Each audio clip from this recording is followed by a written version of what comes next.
Vamos à palavra do Senhor, amém? Abra sua Bíblia comigo na carta de Paulo aos Romanos, no 8º capítulo. Nós iremos ler o versículo de número 37. Eu creio que o Senhor já preparou o nosso coração para recebermos a boa semente, que é a palavra de Deus. Enquanto você procura aí, eu queria dizer que hoje eu acordei abençoado, eu acordei salvo, perdoado e classificado. Será que você pode dar um brado de vitória aí? Aleluia. Para quem não entendeu nada, nós ontem disputamos o campeonato interbereano e o nosso time passou para a próxima fase. Nós empatamos o primeiro jogo em 1-1, foi um jogo muito duro, mas no segundo jogo nós ganhamos com louvor, né?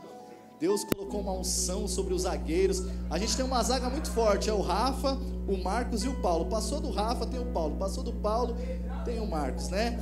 Glória a Deus, a gente está intercedendo para que o Espírito Santo console os irmãos de Arujá, que infelizmente não passaram da primeira fase, né? Mas nós estamos orando. Amém? O diácono, traga um pouquinho de água aqui para mim, por favor. Quantos encontraram, digam amém.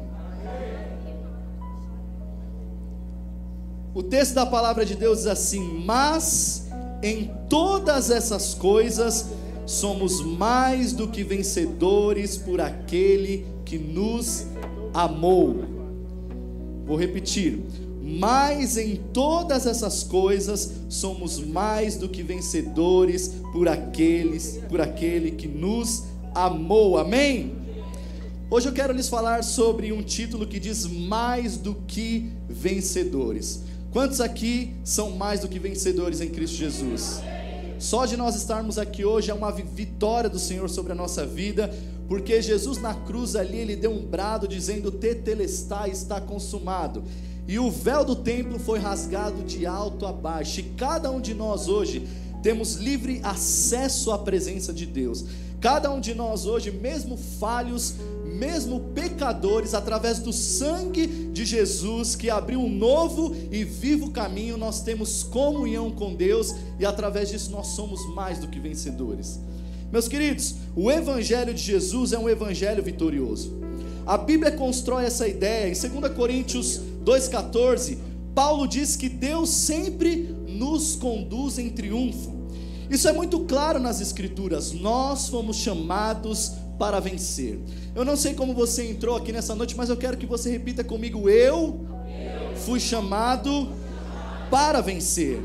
Isso é muito claro nas Escrituras. No entanto, meus irmãos, isso tem gerado muita polêmica nesses últimos dias no corpo de Cristo, porque tem sido pregado um evangelho triunfalista, um evangelho exacerbado, dizendo: venha para Cristo e você não terá mais problemas. Venha para a igreja e todas as suas dívidas serão pagas. Venha para a igreja e você vai vencer em todas as áreas da sua vida. Não é essa a ideia que as Escrituras elas constroem. Ser vencedor, segundo as Escrituras, o que a palavra de Deus nos ensina é prevalecer contra o inimigo na batalha, queridos.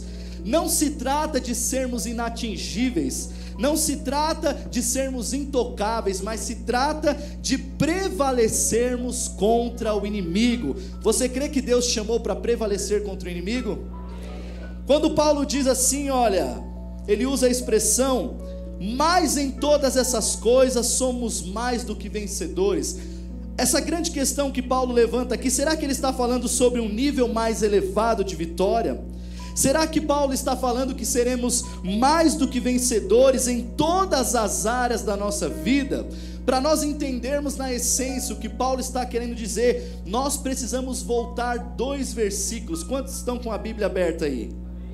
A Bíblia diz no versículo de número 35: quem nos separará do amor de Cristo? A tribulação ou a angústia? A perseguição ou a fome? A nudez ou o perigo ou a espada? Como está escrito: por amor de ti somos entregues à morte todos os dias, somos considerados como ovelhas para o matadouro, mas em todas estas coisas somos mais do que vencedores por aquele que nos amou. Então veja exatamente o que Paulo está dizendo. Ele está dizendo que apesar das tribulações que nós iremos enfrentar, apesar da perseguição, apesar da fome, apesar da nudez, apesar do perigo, apesar da espada, apesar de todas estas coisas que nos sucedem, nós seremos mais do que vencedores em Cristo Jesus. O crente, ele faz parte do único exército que entra em uma batalha e já sabe qual vai ser o final. O final é a vitória para mim e para a sua vida, meu querido. Portanto, ser mais do que vencedor não é uma isenção dessas coisas, mas a vitória em meio a elas e apesar delas. Quantos entenderam isso? Ser mais do que vencedor, vou repetir, não é uma isenção dessas coisas. Deus não vai nos livrar dessas coisas, mas é a vitória em meio a elas e apesar delas. Ouça isso, a tribulação pode vir e durar um tempo, mas no final delas você será vencedor, pois Cristo Jesus é a base da sua vida. Pois você está em Cristo Jesus, você irá vencer, apesar de todos os problemas que você passa. Você crê nisso? Nós somos mais do que vencedores, e eu quero trazer uma aplicação prática aqui para você nessa noite. Podendo tudo em quem nos fortalece. Diga assim: somos mais do que vencedores. Podendo tudo em quem nos fortalece. Muitos cristãos fazem uma bagunça muito grande com esse versículo. É o versículo que está lá em Filipenses 4:13, que diz: eu posso todas as coisas naquele que me fortalece. Esse versículo não está falando sobre o poder para conquistar todas as coisas. Esse versículo está falando sobre o poder para suportar todas as coisas. Nós vivemos em uma geração que avança, nós vivemos em uma geração que conquista muitas coisas, mas nós vivemos em uma geração que tem pouca resiliência. Nós vivemos em uma geração que tem pouca resistência. Então quando Paulo diz: eu posso todas as coisas naquele que me fortalece, não é poder declarar tudo e tudo irá acontecer na sua vida. Olha, eu declaro que as enfermidades não vão chegar mais na minha casa, elas vão chegar. Eu declaro que a porta vai se abrir, eu vou ficar rico, eu vou conseguir comprar o carro do ano. Eu declaro porque eu posso todas as coisas naquele que me fortalece.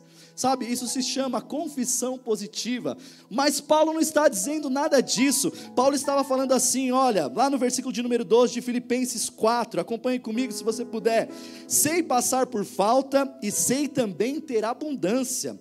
Em toda maneira estou instruído, tanto a ter fartura como a padecer fome, tanto a ter abundância quanto a padecer necessidade. Eu posso todas as coisas naquele que me fortalece. Quando Paulo escreve esse capítulo de número 4 de Filipenses, ele está agradecendo a igreja, a única igreja que mandou recursos para ele, para sustentá-lo na obra de Deus. Paulo está dizendo: olha, eu agradeço a Deus por vocês reviverem a lembrança ao meu favor e me enviarem esses recursos, mas eu aprendi a viver em fartura, mas eu também aprendi a viver em falta. Em todas as coisas e em todas as maneiras eu estou instruído. Eu posso todas as coisas naquele que me fortalece. Então ser mais do que vencedor não diz respeito só apenas triunfar em vitória nas coisas dessa terra, mas suportar todos os processos, porque Deus te fortalece. Deus fortalece você e você pode passar por todas as coisas em nome de Jesus.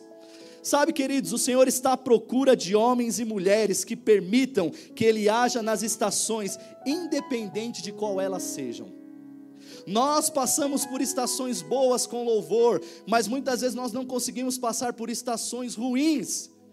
E Deus usa todo esse processo para trabalhar na sua vida.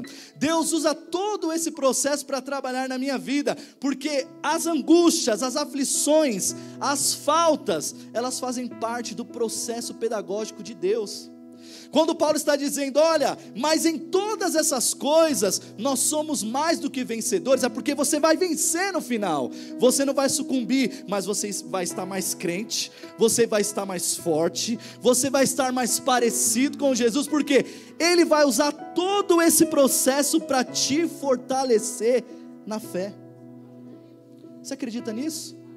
Só que você não pode parar no meio do caminho, você não pode parar no meio da prova, porque a Bíblia diz que é melhor o final das coisas do que o início delas.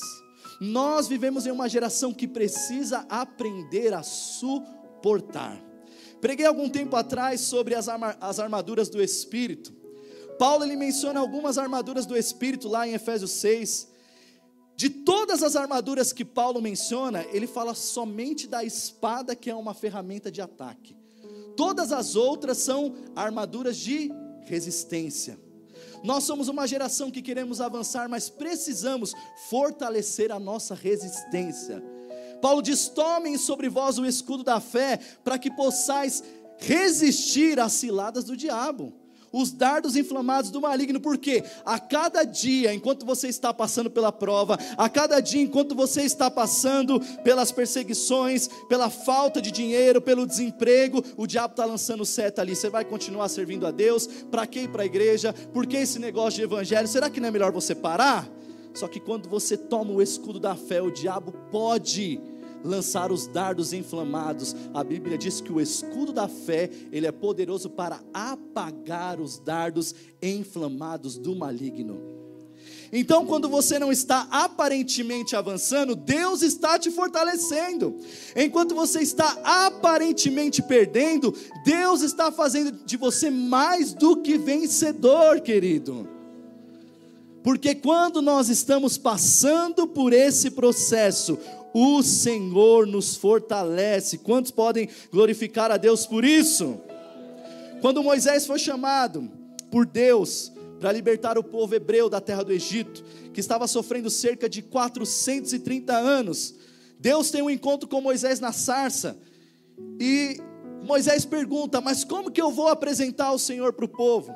Como que eu vou falar para o povo quem foi que me enviou? E Deus falou o que para Moisés? Diga para o povo que o eu sou me enviou a vós. Sabe o que quer dizer isso? Quando alguém chega a servir ao Senhor com base em quem Ele é, independentemente do que Ele faz, essa pessoa está em um lugar onde Satanás não consegue prendê-lo.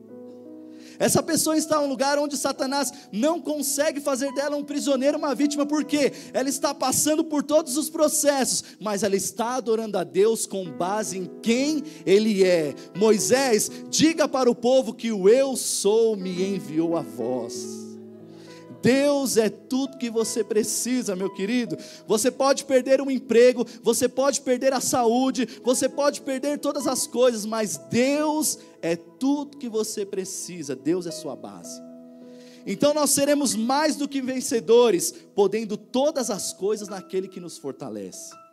Quando você está fraco, o poder de Deus se aperfeiçoa na sua fraqueza. Quando você está fraco, o poder de Deus é poderoso para te levantar. Quando você está fraco, o poder de Deus é poderoso para transformar a sua vida. Às vezes a gente ora e parece que nada acontece. Por quê? Porque Deus não atende todas as nossas orações. Porque Ele sabe o que é melhor para nós. Deus, apesar de não atender todas as nossas orações, Deus responde às nossas orações. E a resposta de Deus é muito surpreendente. E para que você entenda isso, está lá em 2 Coríntios, capítulo de número 12, Paulo ele teve uma visão extraordinária. O xará do Paulo do bem teve uma visão extraordinária. Ele diz: eu conheço um homem que foi arrebatado até o terceiro céu. Ele viu coisas inefáveis que ao homem natural não é lícito contar, pois não pode compreender. Mas para que não lhe exaltasse, foi-lhe dado o quê? Um espinho na carne. Ele diz: a saber, um enviado de Satanás que o esbofeteava. O espinho na carne de Paulo, nós não temos a plena convicção do que era, mas era uma espécie de freio no seu entusiasmo, para que ele não viesse se ensoberbecer. Porque quando o homem acha que ele é grande demais, vem Deus e o abate. A Bíblia diz que o nosso Deus é aquele que estabelece tronos e também os faz cair. Então Paulo, um homem que teve muito entendimento, Paulo é um homem que teve, eu acho que a melhor experiência com Deus. Ele diz assim: então eu orei 3 vezes para que Deus me tirasse o espinho na carne. E qual que foi a resposta de Deus? Paulo, a minha graça te basta, e o meu poder se aperfeiçoa na sua fraqueza. Mas ele orou mais uma vez dizendo: Senhor, tira de mim esse espinho na carne. E a Bíblia diz: Paulo, a minha graça te basta, e o meu poder se aperfeiçoa na sua fraqueza. Na terceira vez que Paulo orou, a resposta foi a mesma: Paulo, a minha graça te basta, e o meu poder se aperfeiçoa na sua fraqueza. E aí Paulo entendeu, ele diz: olha, então eu me gloriarei nas minhas fraquezas, para que em mim repouse o poder de Cristo. Porque quando eu estou fraco, aí é que eu sou forte. Você pode ter entrado aqui passando por problema de desemprego, você pode ter entrado aqui passando por problema de depressão, ansiedade, síndrome do pânico e tantas outras coisas. Se você permanecer firme, apesar das estações, você será mais do que vencedor. Você não apenas será livrado pelo Senhor, mas Deus irá forjar o seu caráter, Deus irá forjar o seu coração, e você se tornará mais do que vencedor. Eu me torno mais do que vencedor naquele que me fortalece. Será que agora você pode entender melhor o que diz esse versículo? Posso todas as coisas naquele que me fortalece? Não adianta colocar na porta da geladeira e não entender. Não adianta declarar e não entender. Eu posso todas as coisas porque Deus me fortalece, apesar das estações que eu estiver atravessando. Salmo de número 23 diz: o Senhor é o meu pastor e de nada terei falta. Tudo que você precisa, Ele é fiel para prover. No meio da prova Ele é a sua provisão, no meio da prova Ele é seu porto seguro. Creia nisso, fique firme, porque você será mais do que vencedor. Quantos podem dizer um amém? É assim que a vida do crente acontece, irmãos. Não adianta a gente pregar aqui chave de carro, não adianta a gente pregar aqui só milagres, sinais e maravilhas, porque o Evangelho nos submete a alguns processos. Somos mais do que vencedores olhando para o alto, olha isso. Fomos chamados para viver acima das circunstâncias e colocarmos os nossos olhos no Senhor. Diga comigo: eu fui chamado para viver acima das circunstâncias e colocar os meus olhos no Senhor. Agora ouça isso: o diabo, nosso adversário, vive tentando roubar a sua saúde, vive tentando roubar o seu dinheiro e vive tentando destruir a sua família. A estratégia do diabo é exatamente essa: ele quer mexer no seu dinheiro, ele quer mexer na sua saúde e ele quer também mexer na sua família. Mas na verdade o alvo do diabo não é esse. O alvo do diabo não é o seu dinheiro, o alvo do diabo não é a sua família, o alvo do diabo não é a sua saúde. Ele usa essa estratégia para enfraquecer o seu relacionamento com Deus, para enfraquecer a sua fé. Na verdade, o alvo do diabo é que você não creia mais. Na verdade, o alvo do diabo, ouça isso, é que você esteja tão concentrado nessas coisas, ao ponto de enfraquecer o seu relacionamento com Deus e ao ponto de enfraquecer a sua fé. Só que eu entendo que eu me torno mais do que vencedor quando eu vivo não olhando para o chão, não olhando para as coisas da terra, mas olhando para o alto. Só que o diabo vai usar essas coisas, problemas de ordem de saúde, problemas de ordem de dinheiro e problemas de ordem familiar, para que nós venhamos inverter as prioridades. Porque, irmãos, ouça isso: quando a gente tem um problema com dinheiro, a primeira coisa que a gente faz é: eu vou deixar de dar o dízimo. Nós sabemos de Gênesis, Apocalipse, que a Bíblia diz: olha, busquem primeiro ao Senhor. O Senhor é um Deus de primícia, o Senhor é um Deus das coisas primeiras. Mas quando a gente tem um problema com falta de tempo, a primeira coisa que a gente deixa de fazer é vir aos cultos. Mas muitas vezes não derruba o Netflix, nem o Instagram, nem o YouTube e tantas outras coisas.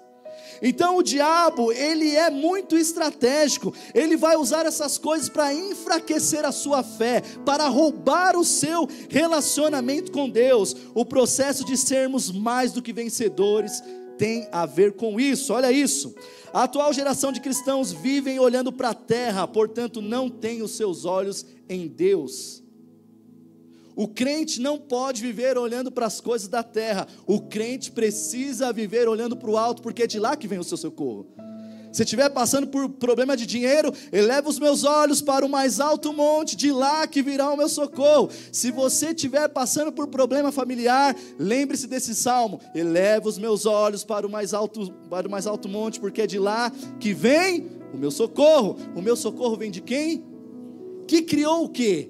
Os céus, e queridos, o que é um problema de dinheiro? O que é um problema familiar? O que é um problema de saúde? Para o Deus Criador dos céus e da terra, nós precisamos aprender a viver olhando para o alto. Nós precisamos aprender a viver olhando para o alto. Ouça isso: nós temos o exemplo do tabernáculo. O tabernáculo foi o lugar que Deus criou para que a presença de Deus fosse depositada lá no Antigo Testamento. A Bíblia diz que Deus deu todas as diretrizes para Moisés, dizendo: Moisés, levante aí artesãos, homens que tenham habilidade para construir o tabernáculo.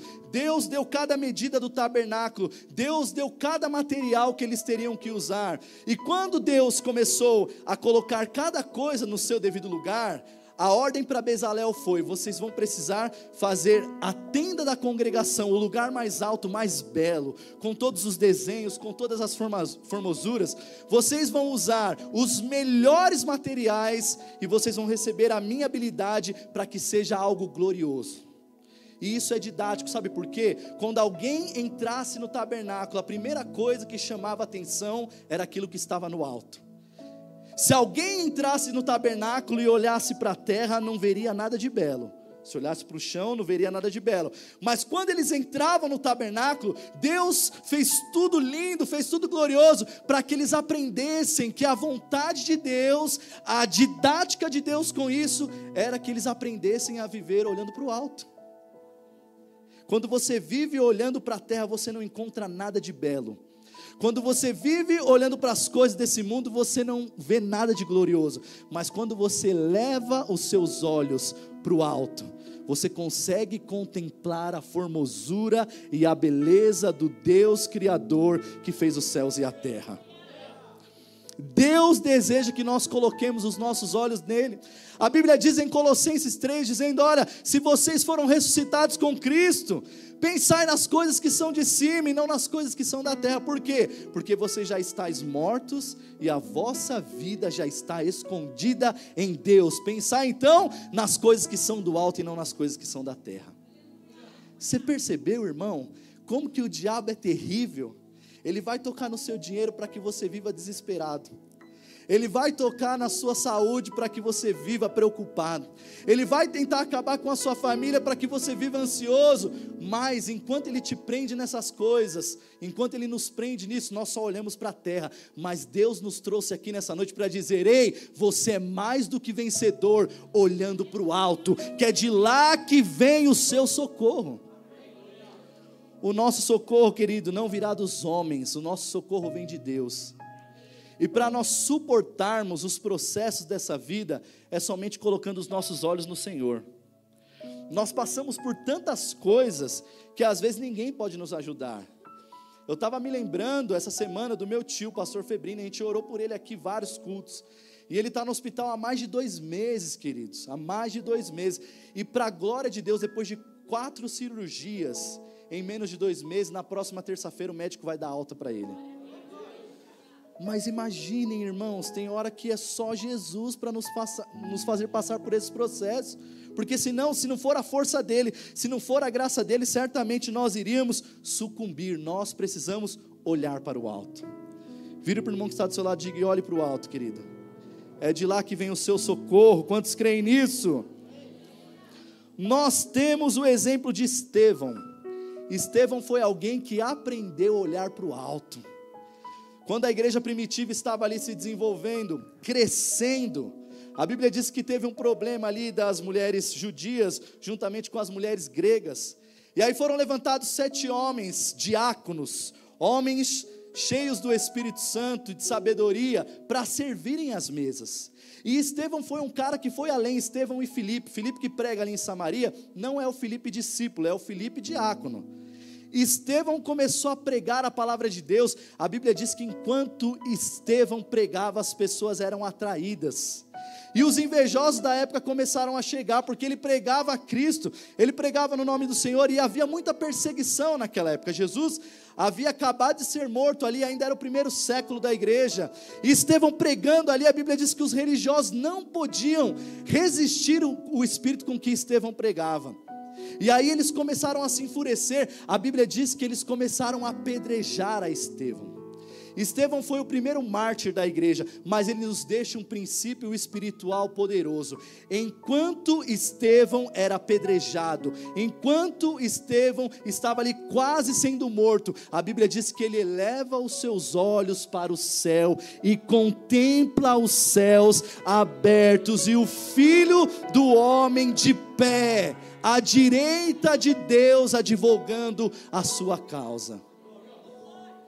Você pode estar passando por qualquer que seja o problema, se os seus olhos estiverem no Senhor, isso é o suficiente para que Deus se levante do trono e atenda a sua necessidade. Nós nos tornamos mais do que vencedores quando nós colocamos os nossos olhos naquele que tudo pode fazer por nós.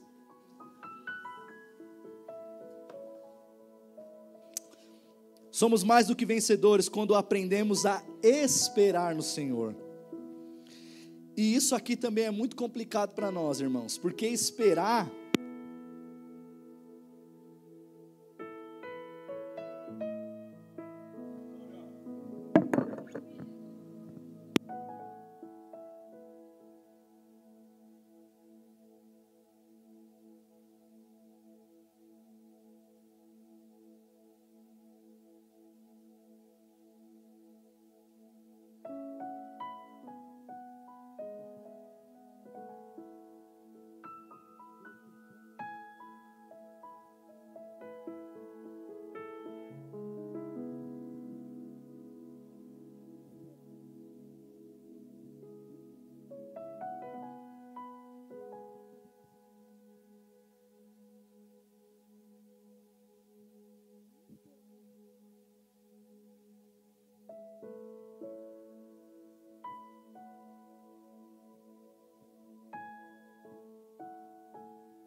egípcia Agar e fez com que ela tivesse um filho com Abraão, se precipitaram.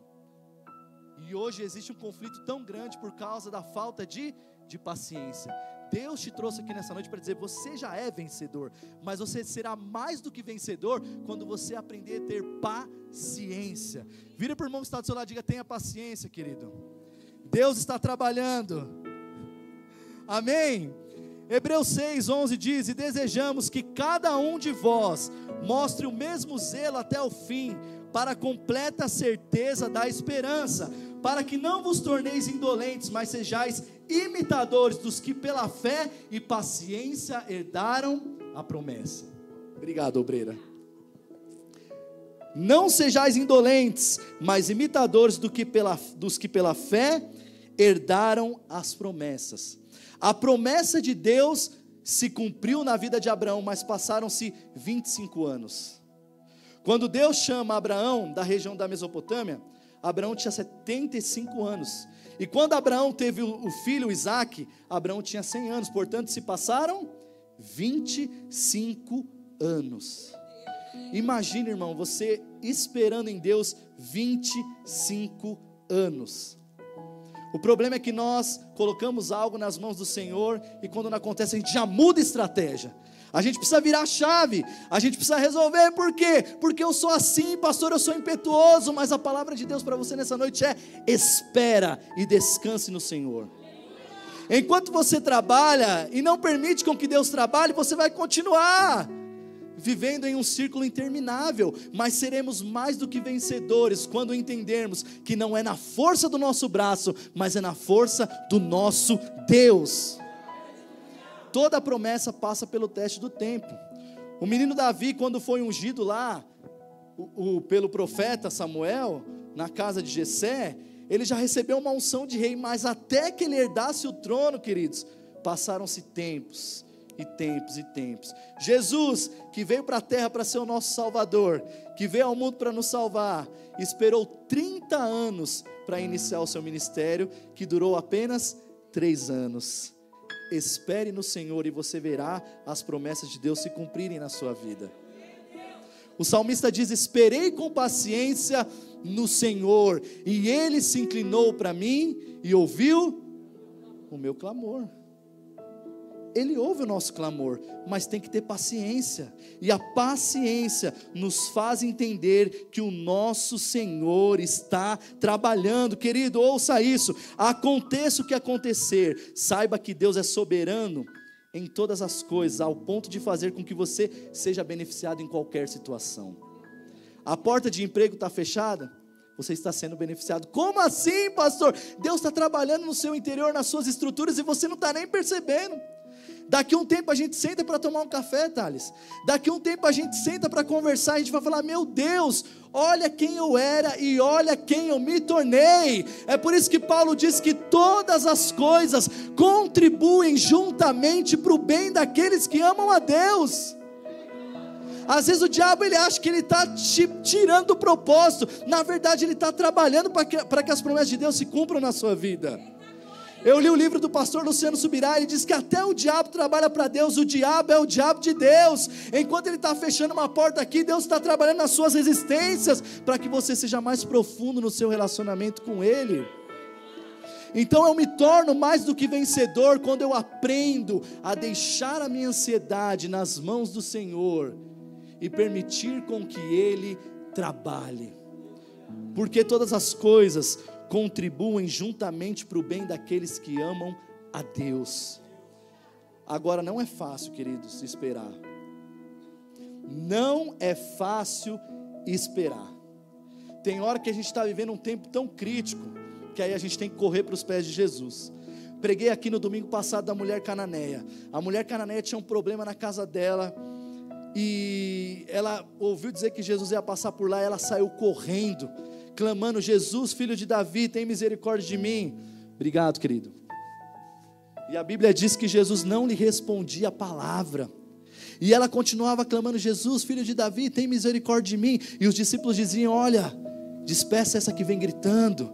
E Jesus não lhe respondia palavra. Eu fui enviado senão as ovelhas perdidas da casa de Israel. A prioridade de Deus naquele momento não era aquela mulher, mas quando ela correu e se prostrou, adorou ao Senhor e clamou, Jesus falou: vai, mulher, e seja feito conforme a tua vontade. Eu não sei como você entrou aqui nessa noite, Para que você seja mais do que vencedor, você precisa esperar. Mas talvez você tenha um problema muito crítico para ser resolvido. Eu quero dizer para você que o nosso Deus também é um Deus que resolve problemas críticos. E Ele está aqui nessa noite, Ele pode liberar um grande milagre para você, para sua casa, para sua família, porque não há impossíveis para Deus. Ele está trabalhando. Você será mais do que vencedor. Quando Paulo escreve Romanos, no seu 8º capítulo, Paulo escreveu o cântico de vitória. Será que quem está com a Bíblia aberta em Romanos, capítulo de número 8, diz amém? Quando você estiver cheio de problema, quando você estiver pensando em desistir, eu quero que você saia daqui nessa noite com esse versículo gravado, com esse capítulo gravado nas tábuas do seu coração. Romanos 8, a partir do versículo de número 31, olha o que ele diz: que diremos, pois, a estas coisas? Se Deus é por nós, quem será contra nós? Aquele que nem mesmo a seu próprio filho poupou, antes o entregou por todos nós, como não nos dará com ele também todas as coisas? Quem tentará acusação contra os escolhidos de Deus? É Deus quem os justifica. Quem é que condena? Pois é Cristo Jesus que morreu e antes ressuscitou dentre os mortos, o qual está à direita de Deus. Olha aí, olha para o alto. O qual está à direita de Deus e intercede por... Quem tentará nos separar do amor de Cristo? A tribulação, a angústia, a perseguição, a fome, a nudez, o perigo, a espada? Como está escrito: por amor de ti somos entregues à morte todos os dias, fomos sepultados como ovelha para o matadouro. Mas em todas essas coisas somos mais do que vencedores por aquele que nos amou. Pode passar por tudo isso aí, somos mais do que vencedores por aqueles que nos amou. Foi cantado aqui nessa noite que o verdadeiro amor, o perfeito amor, o Tom falou aqui, o perfeito amor lança fora todo medo. Quando você sentir medo, dizendo: Deus, o que vai ser dos meus projetos, dos meus sonhos, o que vai ser da minha vida sentimental, entenda que você é mais que vencedor por aquele que te amou. O amor de Deus lança fora todo medo. Eu estava em casa esses dias, e irmãos, olha como que nós somos tão humanos, claro, e tão carnais às vezes. Eu estava em casa pensando, me veio um medo. Eu falei: Deus, mas e se isso acabar? Eu estava com uns pensamentos pessoais. Eu falei: Deus, e se isso aqui acabar? Senhor, e se essa porta aqui fechar? Está vindo um filho agora, e estão acontecendo tantas as coisas.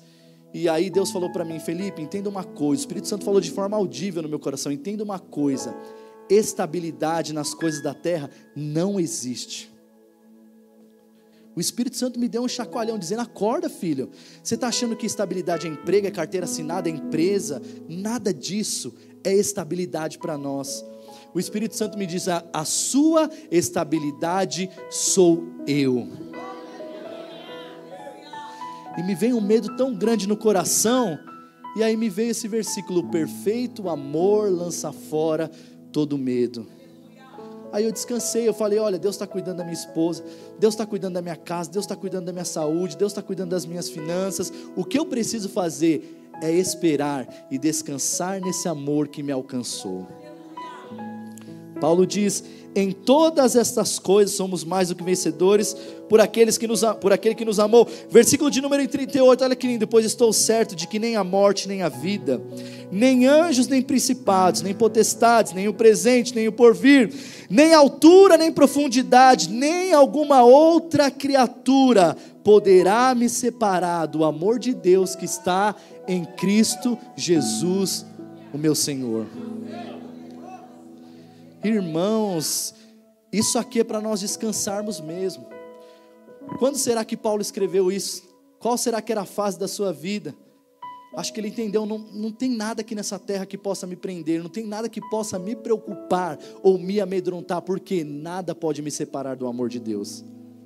Talvez você entrou aqui e a sua história, a sua infância tenha sido difícil. Você não teve o amor do pai, você talvez foi abandonado pela sua mãe, talvez a sua família é toda desestruturada, mas Deus te trouxe aqui nessa noite para te dizer: eu te amei antes mesmo que você nascesse. Nada pode me separar do amor de Deus que está em Cristo Jesus, nem os meus pecados Pastor, você falou uma heresia? Não, nem os meus pecados. Eu não sou justificado por mim mesmo, pelas minhas obras. Eu sou justificado pelo sangue de Jesus que foi vertido na cruz do Calvário. Essa é a maior declaração de amor que o mundo pode ouvir. Um Deus que se fez pobre para enriquecer a muitos. Um Deus que se despiu da sua glória. Um Deus que morreu para que vivêssemos. Um Deus que sangrou em uma cruz para que nós pudéssemos ter comunhão com o Pai. Mas em todas essas coisas somos mais do que vencedores por aquele que nos amou. Jesus te amou antes mesmo de você ser bonzinho, querido. Se nós olharmos para essa mesa aqui de uma maneira espiritual, nós podemos entender que nenhum de nós somos dignos de nos assentarmos a ela.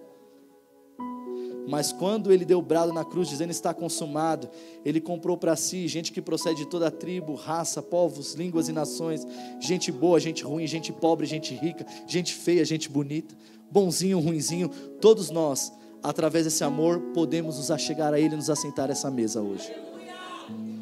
Então eu quero orar com você nessa noite, para que toda acusação do diabo caia por terra na sua vida. Você precisa sair daqui entendendo, eu sou mais do que vencedor, podendo todas as coisas naquele que me fortalece.